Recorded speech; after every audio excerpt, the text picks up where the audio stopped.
Absolutely, my pleasure, and thanks for having me here with you today. It's really a pleasure to have the opportunity to speak on behalf of the International Federation of the Red Cross and Red Crescent Societies about this issue, because it undoubtedly impacts sustainability, particularly if we are truly committed to leaving no one behind. And it demands cooperation in a way that many of the challenges we've discussed today demand cooperation, but it's one that is really lacking in international solidarity and in responsibility sharing. The International Federation of the Red Cross and Red Crescent Societies is a membership organization. We're made up of 191 Red Cross and Red Crescent national societies. And that makes us unique in the sense that we meet people at every stage in their journey. We meet people in conflict zones or in disasters in their villages. We meet them en route. We meet them in their country of first arrival. We meet them in their country of final destination. And it's our hope that we can take a route-based migration approach, an approach that allows people to seek support regardless of their legal status, wherever they find themselves on that journey when they see the Red Cross or the Red Crescent flag flying. And I'm going to talk about 5 really key concerns that we see when it comes to migration in Europe. The first is the perilous journey that many migrants face in making their way to Europe. The Mediterranean is amongst the deadliest migratory routes, although there are many deadly routes, particularly as safe pathways become more and more limited. And these make migrants more vulnerable to abuse, more vulnerable to exploitation from smugglers. And we really know that in the absence of coordinated international search and rescue mechanisms, it only puts people more at risk. And I think that's all too familiar for those of us who were in Greece this last year and who witnessed the Philos shipwreck and the devastating loss that that represented. The second concern that is top of mind for us is that people on the move are facing more and more barriers to movement, more and more barriers accessing protection in Europe.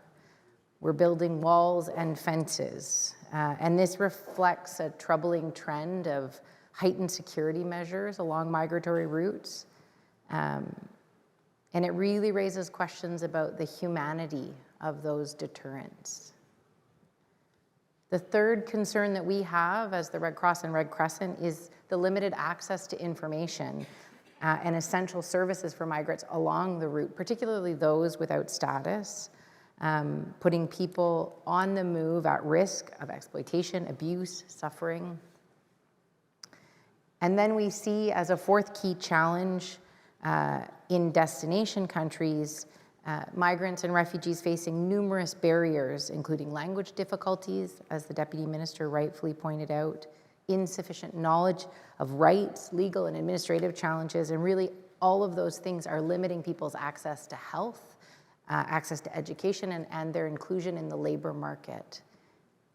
And I think perhaps the most concerning thing for the Red Cross and the Red Crescent is that we see this increasing stigmatization and negative rhetoric around migrants as burden, as really perpetuating these harmful narratives. And unfortunately, what we know is that it's such a missed opportunity to not see the skills and assets that migrants bring to fill labor market gaps, to contribute to their communities. And so I would say what we know more than ever is that global cooperation and solidarity is needed urgently. It's not a choice, it's imperative. And if we think about the drivers of human movement that are only going to be exacerbated in a climate crisis, we need those solutions now for the people on the move that are on the move now, but we're going to need them even more in the future. So this problem is not going away. And we really have seen very little solidarity here in Greece. Greece has shouldered a lot of the responsibility on its own over the years. Now in my duty station in Turkiye, host to 3.6 million refugees. Turkiye is grappling with a massive natural disaster response alongside hosting of this huge refugee population, and global solidarity certainly falls short. But I have hope.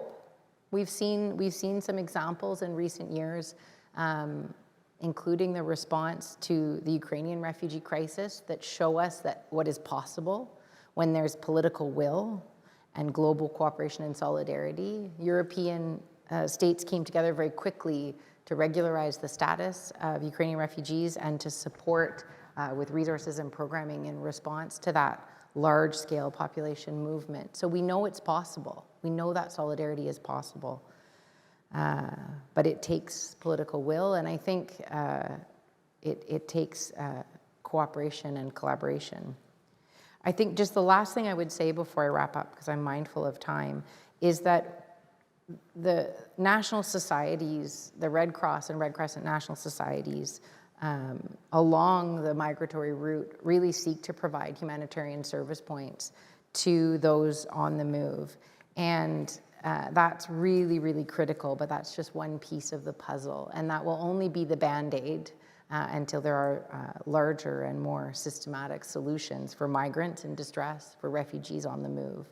It is our collective responsibility, and we really must dismantle the barriers preventing people from seeking safety. We must uphold rights, and we really need to recognize the positive contributions that refugees and migrants can make and do make in their communities en route and in their final destinations.